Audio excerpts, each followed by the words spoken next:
Function is a special type of relation. A relation defined from set A to set B is said to be function if every element of set A has a unique image in set B. मतलब ये हुआ कि function जो है वो एक special type का relation है जिसमें दो सेट है, एक सेट A और सेट B. तो हम उस रिलेशन को फंक्शन तभी कहेंगे जब सेट A के हर एक एलिमेंट के लिए, सेट A के हर एक एलिमेंट के लिए, फर्स्ट पॉइंट, सेट B में सिर्फ और सिर्फ एक ही इमेज मिले, एक से अधिक इमेज नहीं. यानी यहाँ के हर एक एलिमेंट, सेट A का हर एक एलिमेंट सेट B के सिर्फ और सिर्फ एक ही एलिमेंट से एसोसिएटेड हो. फॉर एग्जाम्पल, अगर हम ले लेते हैं सेट A को ले लें 1 2 3, सेट B लें P एंड Q. दो एलिमेंट सेट B में है, तीन एलिमेंट सेट A में है. A इंटू B अगर हम करते हैं A क्रॉस B, तो टोटल जो हमें एलिमेंट मिलेगा वो 6 मिलेगा. 3 इंटू 2 तो 1P 1Q 2P 2Q 3P 3Q, ये मिला. अब इसमें से हम एक रिलेशन डिफाइंड किए, रिलेशन 1P 1Q 2P. दूसरा रिलेशन डिफाइंड किए 1P 2P 3Q. तो इसमें से कौन फंक्शन है? तो हम देखें कि सेट A में 1 2 3 रिलेशन 1 हम यहाँ डिफाइंड कर रहे हैं. सेट B में P एंड Q, 1 के साथ P एसोसिएटेड हो, 1 के साथ ही Q एसोसिएटेड हो और 2 के साथ P एसोसिएटेड हो. तो ये फंक्शन के डेफिनेशन को सेटिस्फाई नहीं कर रहा है. ये सिंपल एक रिलेशन है. क्यों? फर्स्ट थिंग कि इसके हर एक एलिमेंट के लिए एक इमेज मिले, तो 3 के लिए हमारे पास कोई इमेज नहीं है, और हर एक एलिमेंट के लिए सिर्फ और सिर्फ एक ही इमेज मिले, दैट मीन्स यूनिक इमेज मिले. तो 1 के लिए हमारे पास दो इमेज है, P एंड Q. सो ये दोनों जो लाइन है फंक्शन होने के लिए किसी रिलेशन का, पहला कि हर एक एलिमेंट के लिए एक इमेज मिले, हर एक एलिमेंट के लिए इमेज मिले, और जो इमेज मिले और सिर्फ एक ही हो. तो यहाँ 3 के लिए कोई इमेज नहीं है, साथ साथ एक के लिए दो इमेज है, P एंड Q. सो ये केवल रिलेशन है, फंक्शन नहीं है. सेकेंड वाले में 1 2 3 सेट A में, P Q सेट B में. 1 के लिए P, तो 1 को P से एसोसिएट किए, 2 को भी P से एसोसिएट किए, 2P कह रहा है. 3Q, तो 3 को Q से एसोसिएट किए. तो यहाँ 1 2 3 यानी सेट A के हर एक एलिमेंट के लिए हमको इमेज मिल रहा है, और जो इमेज मिल रहा है वो यूनिक है. 1 के लिए केवल P, 2 के लिए केवल P और 3 के लिए केवल Q. क्लियर है? सो फंक्शन के लिए सेट A के हर एक एलिमेंट का यूनिक इमेज मिलना चाहिए सेट B में. क्लियर? यहां पूछा जाए which of the following relation are function. तो यहां देखो 1 2 3 4 5 एलिमेंट है. 5 में से इस एलिमेंट के लिए, पांचवें एलिमेंट का कोई भी इमेज नहीं है, so it is not a function. यहाँ 1 2 3 4 4 एलिमेंट है, चारों के लिए इमेज दिख रहा है. तो चारों के लिए आप देखना है कि चारों का इमेज तो है. अब ये यूनिक इमेज है कि नहीं. तो यूनिक के लिए देखें, इसके लिए सिर्फ एक इमेज, इसका भी सिर्फ एक इमेज, इसका भी सिर्फ एक इमेज, इसका भी सिर्फ एक image, so it is a function. इसमें देखें 1 2 3 4 एलिमेंट है, चारों का इमेज दिख रहा है, और यहाँ 2 एलिमेंट है. तो इसके लिए सिर्फ एक इमेज, इसके लिए भी सिर्फ एक वही, इसके लिए भी सिर्फ एक वही, और इसके लिए सिर्फ एक वही, तो ये भी फंक्शन है. यहाँ देखो, यहाँ चारों का इमेज तो है, बट इसका 2 इमेज है. सो इसका अगर 2 इमेज है, so it is not a function, so it is a relation. Next, A हम सेट लें 1 2 3 4, B सेट लें 1 4 9 16 25. Identify relation. यहाँ 3 रिलेशन को डिफाइंड किया गया है. देखो 1 1 रिलेशन कैसे, relation is subset of A cross B. तो A क्रॉस B में जितना भी एलिमेंट्स मिलेगा उसका हम सबसेट्स बनाते जाएंगे, रिलेशन बनता जाएगा. तो ये रिलेशन 1 है, उसको डिफाइंड किए 1 1 2 4 3 9 4 16 4 25. तो ये रिलेशन फंक्शन है कि नहीं है? देखो 4 का 2 इमेज मिल रहा है, एक 16 और एक 25. सो ये फंक्शन नहीं है, क्योंकि हर एक एलिमेंट का इमेज मिले, साथ साथ यूनिक इमेज मिले. रिलेशन 2 में 2 4 3 9 416। क्लियर है? रिलेशन 2 को अगर हम देखें तो रिलेशन 2 के साथ प्रॉब्लम क्या है कि रिलेशन 2 में देखो 1 का जो सेट ए में एक एलिमेंट है 1, उसका कोई भी इमेज नहीं है, so it is also not a function. Relation 3 देखो 1 1 2 4 3 9 4 16, ये फंक्शन है। कैसे? यहां देखो सेट ए में जितना भी एलिमेंट्स था, सेट ए का सारा एलिमेंट्स को हम देखें तो 1 2 3 4 ये सेट ए का एलिमेंट है, सबके लिए इमेज है। 1 के लिए 1, 2 के लिए 2, 4, 3 के लिए 9, 4 के लिए 16। सेट बी में 1 से लेकर 25 तक था, 1 4 9 16 और 25 के लिए कोई प्री इमेज नहीं है, तो कोई प्रॉब्लम नहीं है। इसका सारा का इमेज होना चाहिए और यूनिक होना चाहिए, so it is a function. So relation 3 is a function. अगर ये फंक्शन है तो हम देखें जरा कुछ, इसको हम ऐसे डिफाइन करते हैं। एफ ये पढ़ते हैं such that A set A to set B. तो जब ऐसा लिखा रहे function F is such that set A to set B, तो ये जो होता है ये फंक्शन का डोमेन होता है। So domain of the function is 1 2 3 4। B जो सेट होता है ये फंक्शन का कोडोमेन होता है। तो codomain is what? It is 1 4 9 16 and 25। और ये फंक्शन जो है f x equal to x square दिख रहा है, 1 के लिए 1, 2 के लिए 4, 3 के लिए 9, 4 के लिए 16। सो F1 1 दे रहा है, F2 4 दे रहा है, F3 9 दे रहा है, F4 16 दे रहा है। तो ये जो 1 4 9 16 है, यानी कलेक्शन ऑफ जो इमेजेस है, जो इमेज का कलेक्शन है 1 4 9 16, ये जो कलेक्शन ऑफ इमेजेस है यही कहलाता है range of the function. Clear?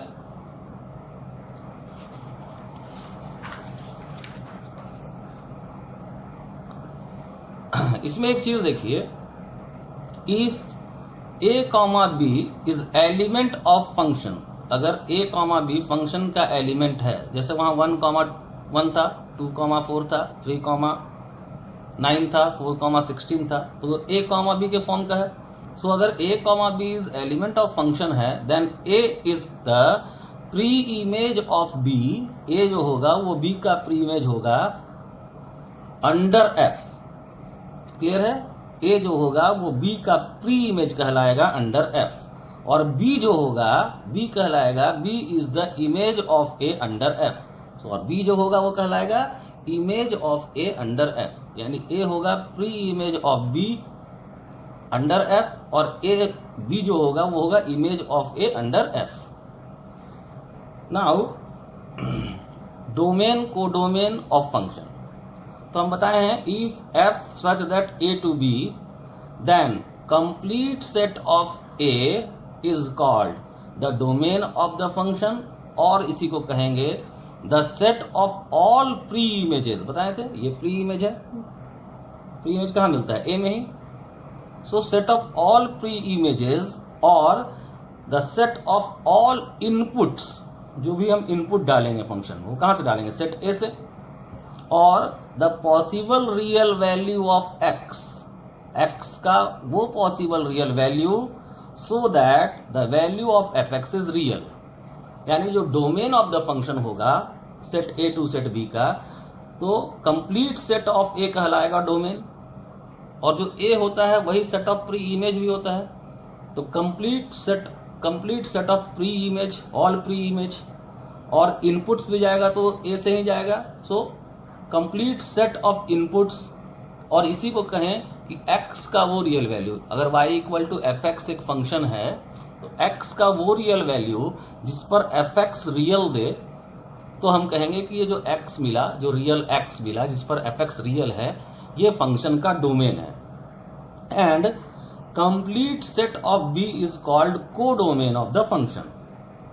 बताइए कि जब फंक्शन को हम डिफाइन करते हैं f such that a to b, तो ये डोमेन होता है और ये कोडोमेन होता है। सो complete set of b is called codomain of the function.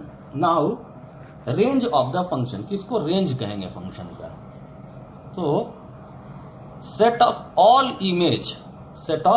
Image और the set of all outputs.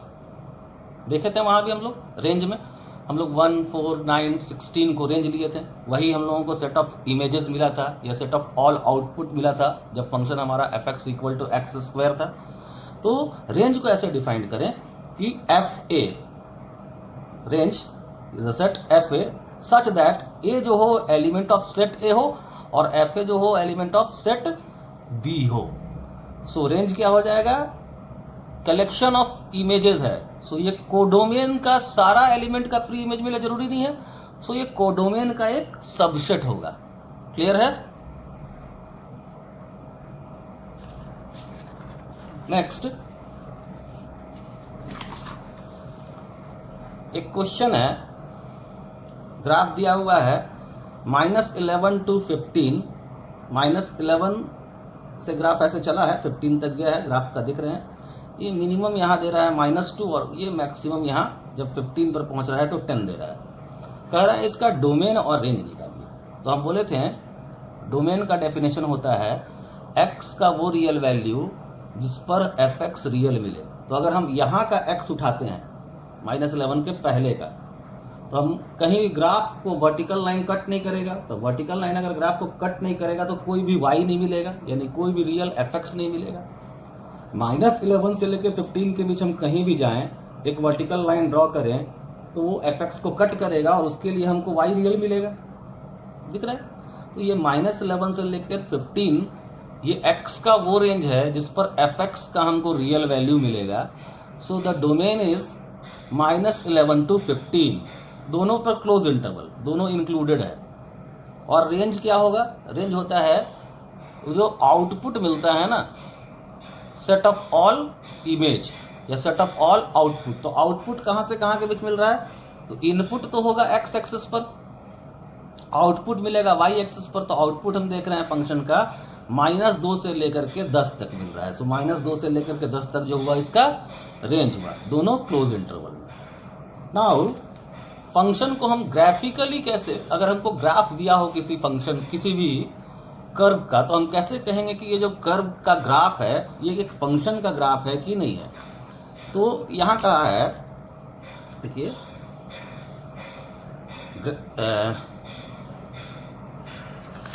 graphical method to identify the graph of the function.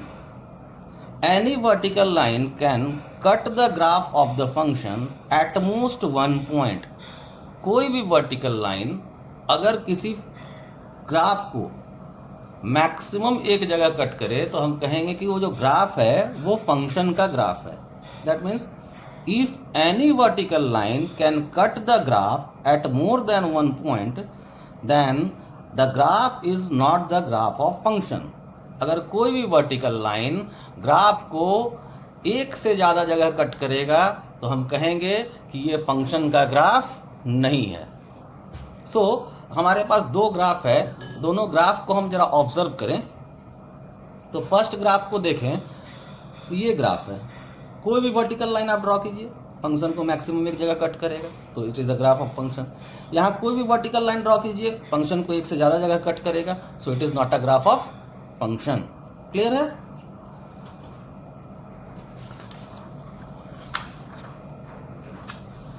Next, find domain, codomain and range of the following function and then solve the given inequalities. तो देखें, function को define किया गया पहले में f such that real number two real number. तो domain हो गया रियल नंबर, कोडोमेन हो गया real number, domain is real number, codomain is real number.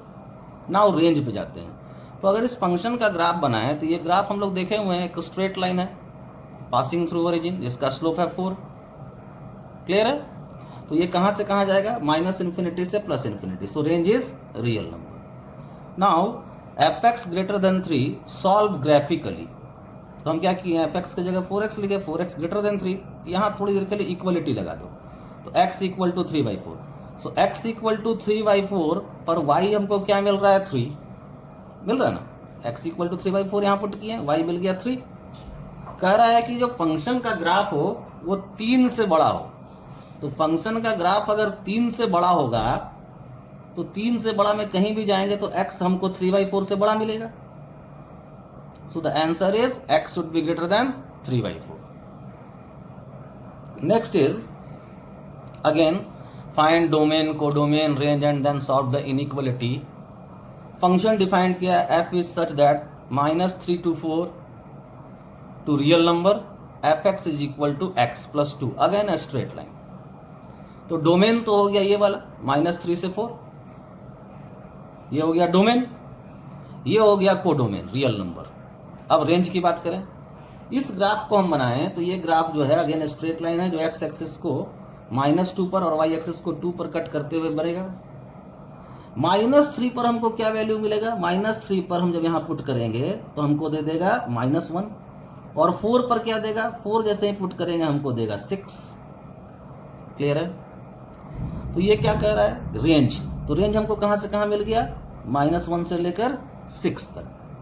दिख रहा है? अब ग्राफिकली हमको सॉल्व करना है कि fx ग्रेटर देन 3. सो fx अगर ग्रेटर देन 3 है तो x प्लस 2 इक्वल टू कर दे 3, x मिल गया 1. तो x इक्वल टू 1 पर हमको फंक्शन का वैल्यू कितना मिल रहा है? 3. fx होना चाहिए ग्रेटर देन 3 ऊपर.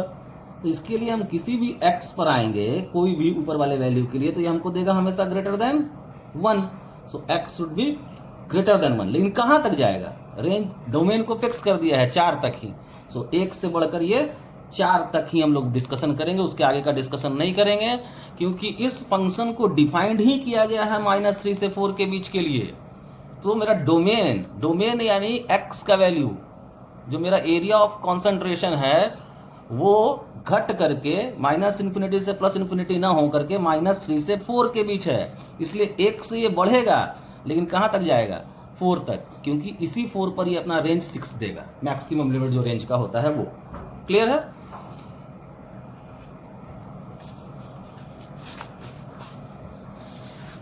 Next, fx such that -1 to 5 real number. तो अगेन डोमेन हो गया -1 to 5, कोडोमेन हो गया रियल नंबर. फंक्शन डिफाइंड किया -2x + 10. ग्राफ बना लो, अगेन स्ट्रेट लाइन है. क्लियर है?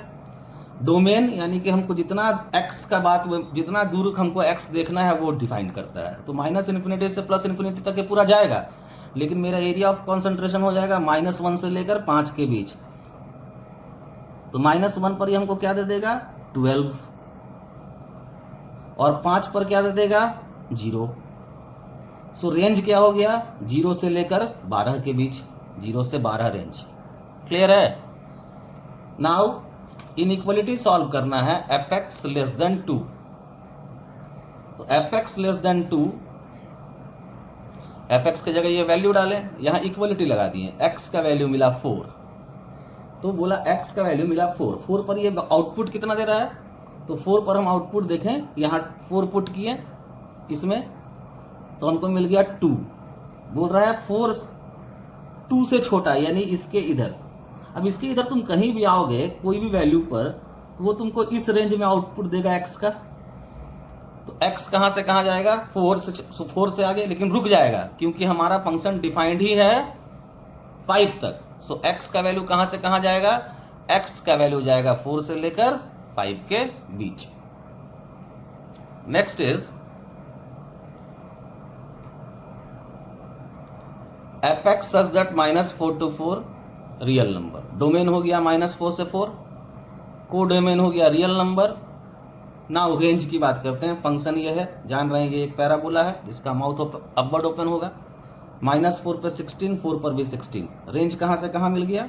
0 से लेके 16 के बीच. So range is 0 to 16. Now inequality x² less than 16. 16 से छोटा, 16 से छोटा पे हम कहीं भी आएंगे तो हमको आउटपुट किस रेंज में मिलेगा? इसी रेंज में. क्लियर है? तो आप इक्वालिटी होल्ड कराएं तो x दिया +-4. सो आउटपुट आपको कहां मिलना है? -4 से 4 के बीच. So answer is -4 to 4. Clear है? Thank you.